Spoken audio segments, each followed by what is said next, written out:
Il est si facile de rendre les gens diligents et sérieux lorsque vous leur donnez un travail précis à faire. À défaut de cela, il y a peu ou pas d'initiative personnelle en eux qui les pousserait à prendre l'attitude suivante. Il est fort possible que Dieu ait quelque chose en vue, je n'en sais rien, mais je m'en vais mettre à profit ce temps actuel pour lui. De sorte qu'au moment venu, je serai prêt, s'il devait m'appeler. Si seulement nous prenions cette attitude, de nous rendre à l'évidence que de toute façon nous sommes partie liée avec le dessein de Dieu. Et si nous y appliquions de tout notre cœur, nous découvririons alors que nous étions déjà en plein dedans. Alors, notre présente situation est rattachée au dessein de Dieu, par un lien très fort. Et si nous suivions cette ligne, si nous prenions cette attitude, nous verrions affluer en nous des énergies par notre détermination à poursuivre cet objectif. Par manque de vision, le peuple s'en va en morceaux, nous est-il dit. Ce n'est qu'une autre expression pour dire que la perte ou l'absence de la conscience d'un dessein signifie une perte de puissance. Rien n'est plus destructeur d'énergie que la perte du sentiment d'être gouverné par un dessein. Rien n'est plus démoralisant que de perdre le sens d'un dessein bien défini.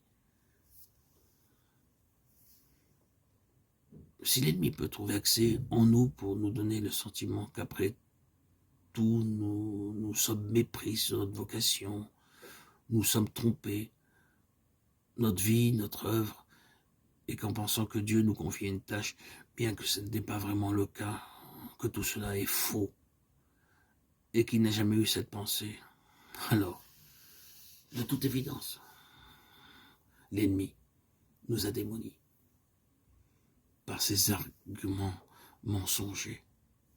N'oublions pas que Satan est le père du mensonge. Et alors, qu'en est la conséquence? Nous nous trouvons faibles, impotents, démoralisés et incapables de faire face à quoi que ce soit. Il nous faut absolument éviter cela. Nous sommes appelés selon son dessein. Gardons-nous bien de cette habitude pernicieuse de remettre à un lendemain qui n'arrive jamais, un plus tard qui ne viendra pas. Pour sûr, la chose viendra, et pourtant elle ne vient pas. Notre esprit est rivé sur un appel situé dans le futur, dans un futur lointain. Peut-être la semaine prochaine, peut-être d'ici un mois, peut-être 2 mois, peut-être l'année prochaine. Attention. Attention. Soyez sur vos gardes.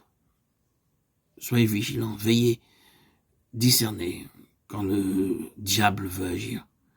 Car ici, c'est son moyen pour gaspiller notre vie. C'est aujourd'hui et aujourd'hui seulement le jour où il nous faut connaître le Seigneur davantage et autant que possible. La mesure de notre croissance dans la connaissance du Seigneur aujourd'hui est notre équipement pour le ministère élargi de demain.